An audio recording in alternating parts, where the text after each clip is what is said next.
centuries gone by, people needed food. And if you talk about animal food, it was done through hunting. Different methodology in those days for hunting the animals, bow, arrows, and things like that. No longer done nowadays. There are better sophisticated machines available for that.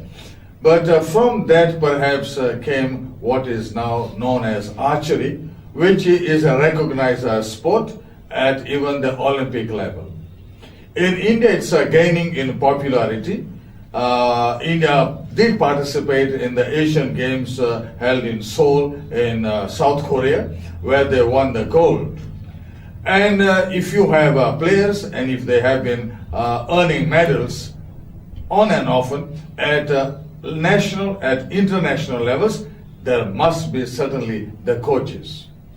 And these are the coaches who shape and promote the sport, and they are mainly responsible for the upliftment of archery in India. We are fortunate that one of the outstanding national coach was here in Goa. He came thinking that that would be a sub-junior national championship. Since he had bought his ticket, he said, I will not cancel, and he is here, and he is none other than Ranjan Waribam. Welcome, Ranjan. Nice to have you with the Don Bosco TV. Thank you very much. I know you are the national coach of the Indian team, and prior to that I know that you have been an outstanding archery player. Now tell us more about your career as a player. Well, I started my career as a hockey player, and I even represented Manipur in the national sub-junior level hockey player.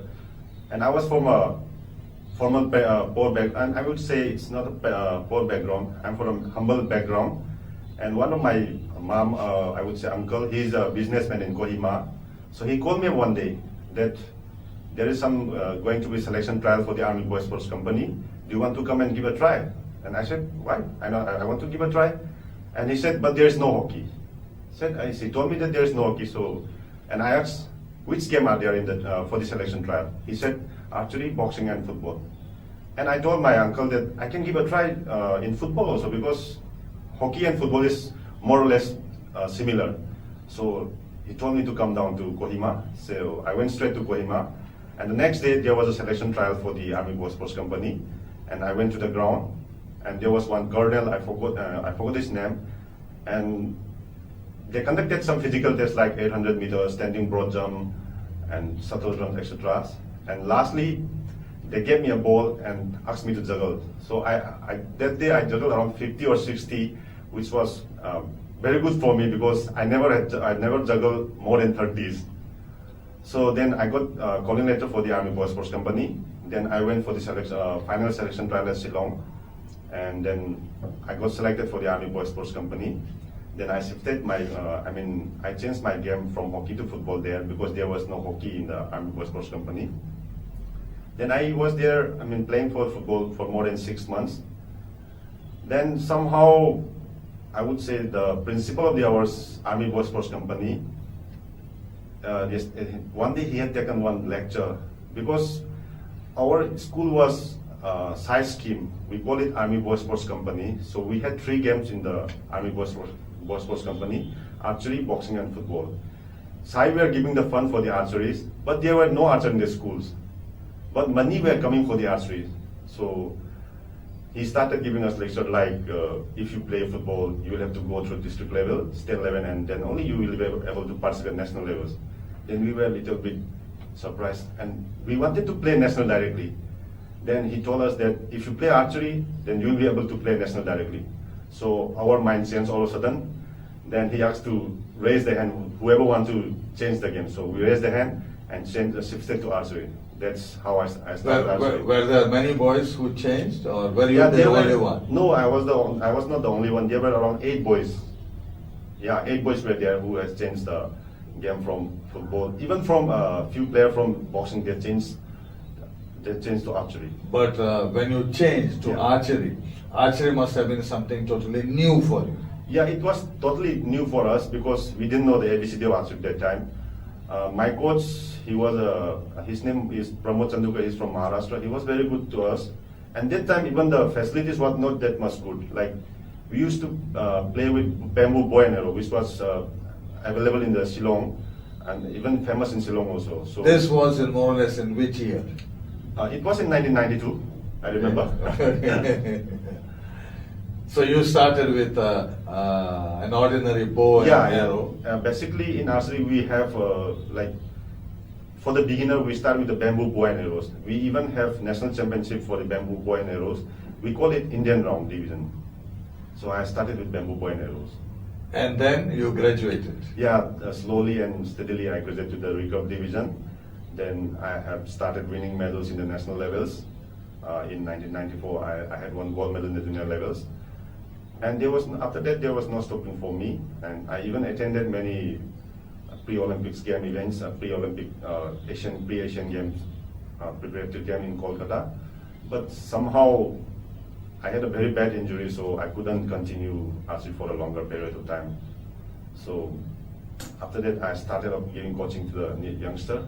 So I decided to go for the diploma in sport coaching. So I went to diploma for sports coaching in 2010-11 in Kolkata, and I was the topper of that batch. And after that, I started giving archery training to the army team. Then from 2013, I got a chance to train the Indian archery team. Then my first tour with the Indian archery team was at Bangkok, where we had won team gold medal as well as individual medals. You talked about your playing career as an archer, and can you recollect how many national championships you participated, and more or less the total number of medals that you have won? Well, I have taken part in more than 20 to 25 national championships. That means at the junior, senior? Yeah, including all sub-junior, junior. Oh, I never took part in the sub-junior level. I took part directly in sub-junior levels, and I have taken part in around 15 to 16 senior national division, and I have won more than 20 national medals. And even I created national game records in 1997, which was held in Mysore, I think. And that record was in what category? It was in the recurve division, where I scored 107 out of 120. That time, that score was considered to be the very high. Okay. And you have two versions in archery. Yeah. We have like one is recurve and one is compound. Recurve is in the Olympic, and compound is up to the World Championship and then Asian Game. So your expertise is in compound? Yeah, I can both. I'm expert in both, but I'm specializing in compound. I would say I'm specializing in both the divisions. So once you excelled as a player, you thought that I will now go back and acquire the skills, the knowledge needed for coaching. Yes. And you did your NIS in Kolkata. Yes. Yeah. And how easy or difficult was your training? While pursuing the diploma coaching in Kolkata, I was finding it a bit difficult because we had, like in the diploma, we had science subject. As I was not from the science background, I was finding it a little bit of difficult, but I did manage somehow because I was a fair student when I was in the school. Then once the science exam got over, I was like a free bird because I knew many things. I knew most of the things about men's sport, which is archery. So I did well in the exam also. But did you enjoy your training at the NIS? Yeah, I enjoyed a lot because I was appointed as a captain of the particular, I would say, the batch. So all the responsibility were given to me, and that was really an honor for me. So, was it given because you were considered as the best archer? Oh, that I won't say that I was considered best. They might have seen something in me. That's why they have given me the responsibility to look after all the batchmates of mine. Okay, and then you passed out with flying colors. Yeah, I passed out with flying colors. There were 4 events in Calcutta, I think: boxing, athletics, football, and archery. And I was the topper of that batch. And even there were some Olympians in other games also. Like even in archery, there was one Olympian with the name Trumangla, and there was another Olympian in Arjun Awardee in athletics, Soma Biswal. They all were my batchmates. So we had a great time doing diploma and all in Calcutta. And after qualifying from the NIS Kolkata, where did you go? After I completed my diploma, I went directly to Army Sport Institute, which is my parent unit. That's in Pune. That's in Pune. So after reaching there, I started giving coaching to the Army persons specially. Then in 2013, I got a chance to be with the Indian archery team in Asian Archery Grand Prix, where we came back with flying colors. That was held in Bangkok. Yeah, that was held in Bangkok. Yeah. When you talk of flying colors, what exactly did you achieve there? Well, in that particular tournament, we had one individual goal as well as team goal. So there is no medal above that because individual and gold medal was in the Indian pocket. So it was. Yeah, that was in 2013. Yeah, that was my first experience as the Indian team coach. So you were appointed for the first time. Yeah. And how did you feel when you got the news that you are now the Indian coach? Well, I feel so excited when you wear like it's a dream for all the players, even for the coaches wearing an Indian color T-shirt or whatever. So that time I was so excited wearing Indian color and all. And were you more excited when you won the medals? Yeah, I was even more excited when we won the medal, that also gold medal in the international level. Then I was so excited that I cannot explain in words. And having won this medal in 2013, I think you were also selected a year later in 2014 for the Asian Games. Yeah, I've been touring with the teams since 2013, and I've been to many international tournaments, like more or less more than 12 international tournaments. And one of my biggest achievements was 2014 Asian Games, which was held in June. We won a team gold medal as well as silver medal in the compound division. And the best thing was that we defeated world champion Korea in front of their home ground. That was really something special moment for me. How do you explain that? Because Korea must have prepared to take the top honors, and you came there and you deprived them of that gold. Yeah, it was a properly planned training and support from the government as well as from the Archery Association as well as Sport Authority of India. We had been sent to US for the training for 15 days, and after coming back from US, we again went to Korea in 15 days in advance so that we can acclimatize the weather and all. Then after we reached Game Village, we had certain plan like because Korea and Iran were the best contender at that time. So we used to keep discussing about Korea and Iran because they were doing well. So I asked to my player that what should be the plan for Korea, how to defeat them, because they are quite good. We need a lot of these things to, a lot of concentration and all to beat Korea in front of their home ground. Besides, they were the world champion. They were doing quite well. So then at the Asian Games started, we started winning first round matches, second round matches. Then in the final, we were against the world champion Korea. So we were excited. And at the same time, I would say I was more relaxed because even if we lost in the final, we are going to win the silver. Yeah, you had nothing to lose. Yeah, but in my mind, I was thinking that I would win the gold, not the silver, because I always wanted to be on the top. So before the final night, I called all my players in my room and we had a discussion. And I told them, you don't need to worry about all those because we are in the final. Even if we lose, we are going to get a silver medal, which would be the biggest achievement of the archery history. And guys, don't worry about that. Just go in the ground and shoot your best. You don't need to focus on other things. Then next day we entered the ground. It was full with the Korean spectators only, except there were hardly 10 or 15 Indian teams. Those were supporting from the back, VIP gallery. Otherwise, from each side, they were only Korean. So we were a little bit terrified, frightened to see all the Koreans supporting with their flag and so on. Then somehow the fast end started. We started taking lead by 1 or 2 points. I'm not sure. I think it was by 1 or 2 points in the first end. Then in the second end, then we increased the lead by 3 or something. Then in the third end, we saw same score. And as we are leading by 3 points, we were quite sure that we're going to win the goal now. So I told boys, come on boys, this is the last end. And you all are going to make the history for the Indian. Go and shoot. Then they shot quite well in the final round, and thus we created the history for the first time ever in the archery history. We won team gold medal in Asian Games. When you set that record of shots, what was your feeling? Yeah, as we were leading by 3 points, we were quite confident because in compound, even if you are leading by 3 points, hardly, if you miss only an arrow, another competitor can, taken over the points. Otherwise, there is no chances of taking over the point, 3 points. So we were quite confident. So I said, go, shoot.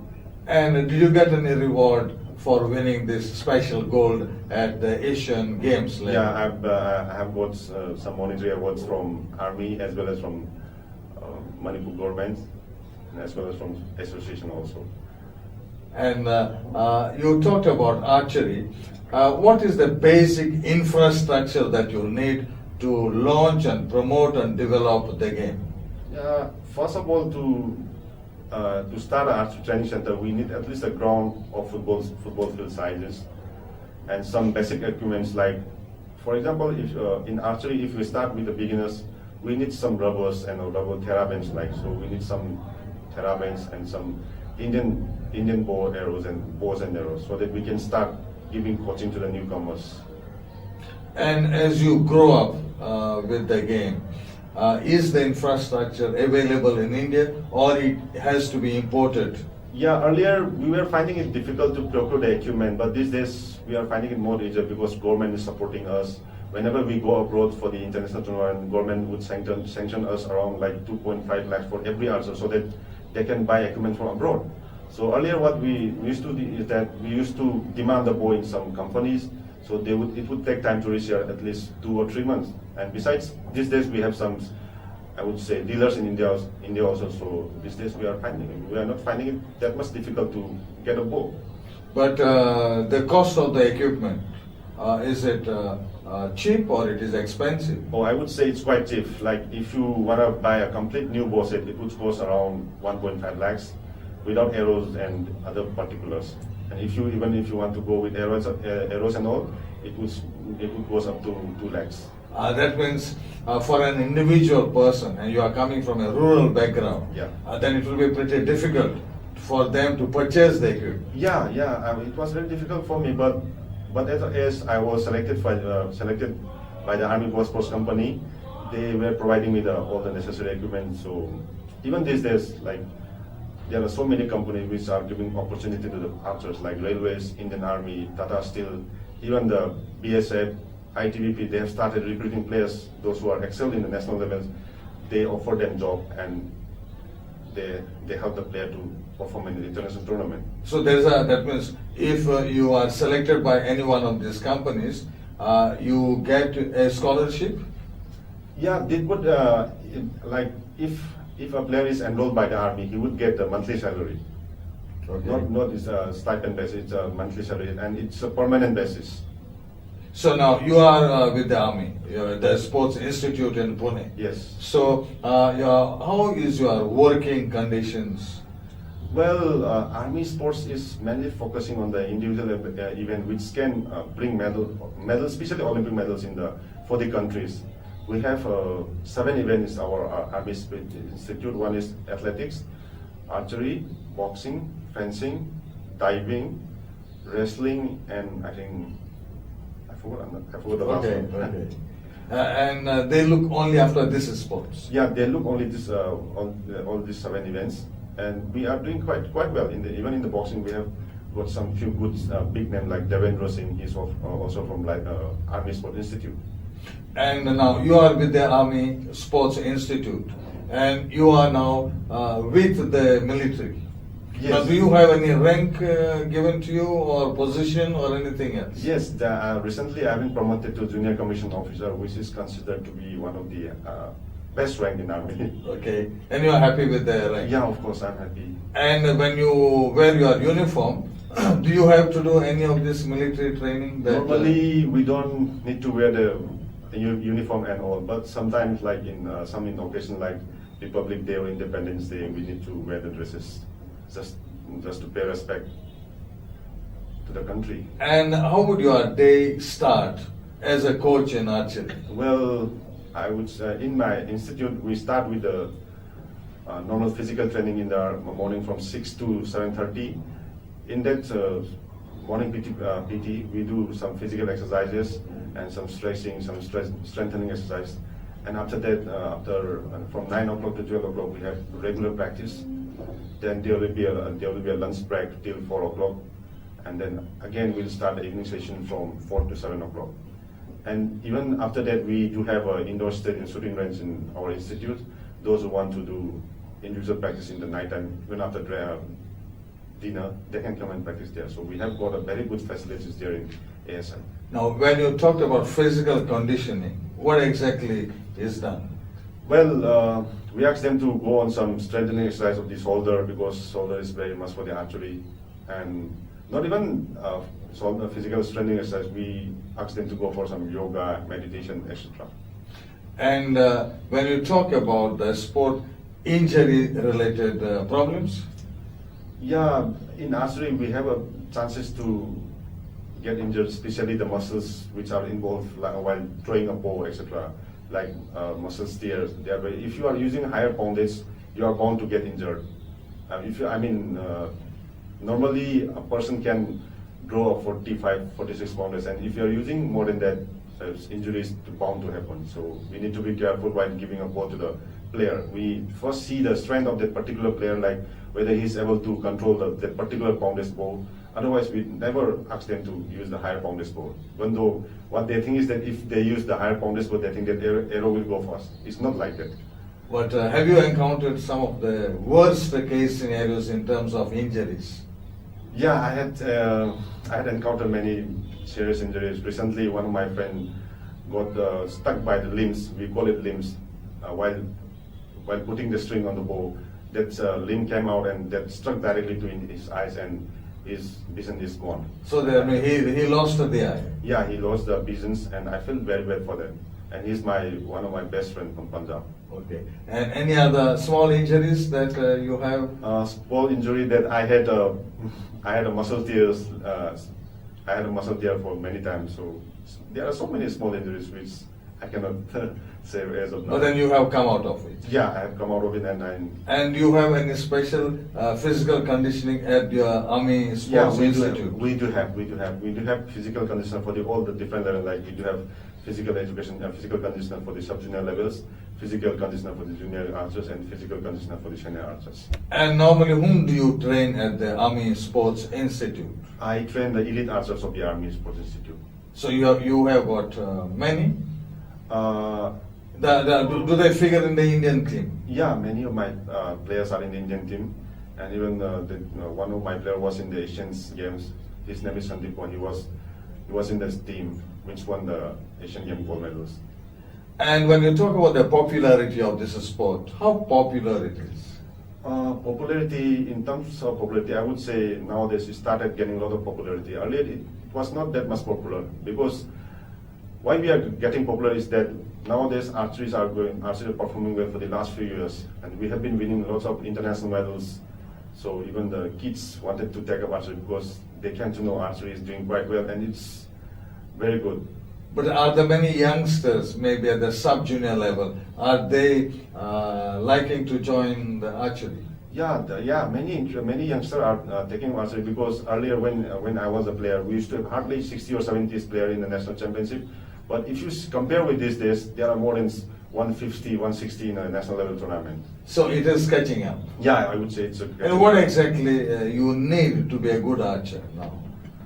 I would say to become a good archer, you need to have a good concentrations, you need to have a good strength, you need to have a good patience, and above all, there's some support from the association and support from the particular state association as well. And how strong or weak is the national association? Well, our archery association is quite good. They have been supporting us for the last few years, and we are also doing well. They have been sending the Indian team outside for training, and also we don't have any bad words for the association. Say a boy takes up to archery. Is his future safe? Yeah, I can say that if you take up archery, his or her future would be safe, because if he wins medal in a national or international level, there are many jobs, so there will be no distinction. And when you talk of men and women, what is their ratio? More men, less women, or no women? I would say in its every game, women are very less. But these days, archery in archery, there are so many women who are coming taking up archery. So even the women's team are doing quite well. Even the women recurve team have qualified for the Rio Olympics, and they are going to rock in the next year Olympic, hopefully. What is your future plan? Well, as of now, my plan is, as compound is not in the Olympic, hopefully it will be in Olympic by 2020 Olympics. So my aim would be to win a gold medal in the Olympics for the Indian. As under my guidance, I have all the medals, including world medals, Asian medals. So the only thing which I have is Olympic medal. Hopefully, I'll get it in 2022. I'm sure you have seen the Goan archers. What is your feeling about them? Yeah, I have seen a few Goan archers in the national championship, and even I know a few coaches from Goa. One is from Manipur only, even though she has settled down here in Goa as a coach. So they are picking up. They are doing quite well. I mean, it takes time to perform well at the national level. I would say, compared with the other states like Tata Company, Jharkhand, Railways, I mean, to compare with them, they need time. I mean, at least 2 or 3 years. Earlier, this was considered to be a strong hold of the tribals. Yeah. Is it so now also? Or? No, people used to think that archery is for the tribal people only. That is completely wrong, I would say, because the way they shoot, the way they shoot the bow is totally different. So in archery, something like you will have to follow some steps. Otherwise, you cannot even hit the arrows in the target. So you mean to say it's more scientific now? Yeah, it's quite scientific. It's very much scientific. And it is also technical? Very much technical. I mean, every archer has got different poundage bow, different sizes arrows, and different size of length. So we need to tune up the bow according to the particular player.